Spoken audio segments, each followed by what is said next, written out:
On December 5th, 1945, just months after World War II had ended, 5 American military aircraft lifted off from Fort Lauderdale, Florida, for what should have been a routine training exercise. The weather was calm, the crews were prepared, and the flight plan was simple.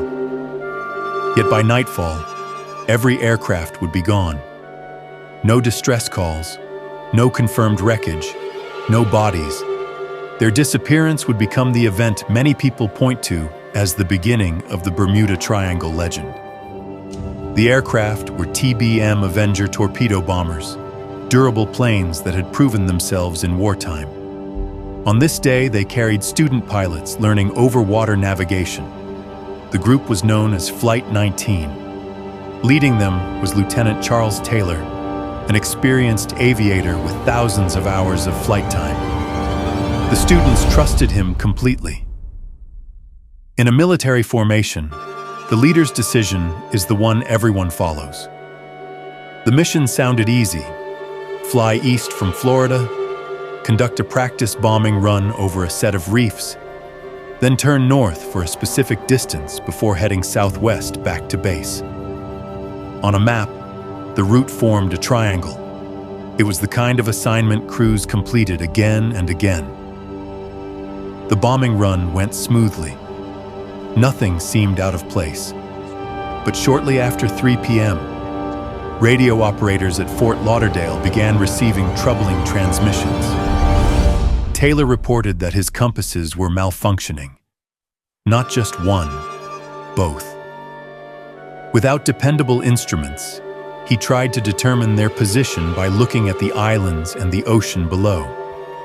What he concluded would shape everything that followed. He believed they had somehow drifted far to the south and were over the Florida Keys. If that were true, the direction back to base would not be west. So he turned the planes north. Controllers on the ground immediately questioned that decision.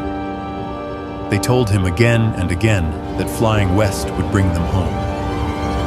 But Taylor insisted the geography beneath him did not match what he expected. The water, the small islands, even the light felt unfamiliar. Inside the cockpits, anxiety began to spread. Some of the trainees reportedly suggested that if they simply flew west long enough, they would eventually hit land. But they were students, and Taylor was the commander. They stayed with him. As the hours passed, the situation worsened. The formation became increasingly uncertain of its location.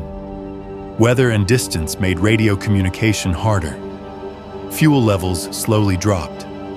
Voices that had started the afternoon calm and professional were now strained. At one moment, Taylor transmitted words that would become famous. They could not tell where they were, he said. Everything looked wrong, even the ocean. By early evening, daylight was fading, and the reality of their fuel situation could no longer be ignored. Without knowing their position, the men prepared for the possibility that they would have to ditch their aircraft into the Atlantic. The plan was to stay together. When the first plane ran out of fuel, the others would follow it down so the crews could gather in the water and increase their chances of rescue. The Navy responded quickly. Search aircraft were readied, and a large PBM Mariner flying boat carrying 13 crew members took off to locate Flight 19. But not long after departure, that rescue plane disappeared as well. A vessel in the area reported seeing an explosion in the sky, and many believed the Mariner, which had a reputation for fuel vapor problems, may have detonated in mid-air.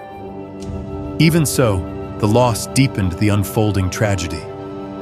Now more men had vanished into the same region. Through the night and for days afterward, ships and aircraft scanned vast stretches of ocean. They expected debris, oil, life rafts, something. Yet nothing clearly connected to Flight 19 was ever recovered. The sea offered no easy clues. Investigators struggled. The Navy's early report admitted the planes had been lost for reasons unknown. Later conclusions leaned toward navigational error. It was possible that Taylor had mistaken the Bahamas for the Florida Keys, leading the flight farther and farther from land until their fuel was exhausted. Once in the water, rough seas could have sunk the aircraft quickly, while strong currents might have scattered any floating remains. It is a logical explanation, and for many historians, it is the most likely one. But logic does not erase the unease. 5 aircraft vanished together. Radio operators heard trained aviators grow confused about the very world around them. Families waited for sons and husbands who never returned. And despite one of the largest searches of its time, the ocean kept its secret. In the years that followed, writers searching for patterns of strange disappearances found in Flight 19 the perfect symbol. Here were experienced crews, good weather, and a mission that should have been simple. From that foundation, the mythology of the Bermuda Triangle grew. Stories of magnetic anomalies, mysterious forces, and aircraft that fly beyond the edge of reality. Whether one believes those ideas or not, the human story remains powerful. On a quiet December afternoon, a routine lesson turned into a fatal journey. Decisions made in uncertainty carried irreversible consequences. Somewhere beyond the horizon, fuel ran out, engines failed, and 5 planes met the water in darkness. More than 80 years later, Flight 19 is still remembered, not because we are certain of what happened, but because we are not. The silence left behind is what endures. Sometimes the greatest mystery is not monsters or portals.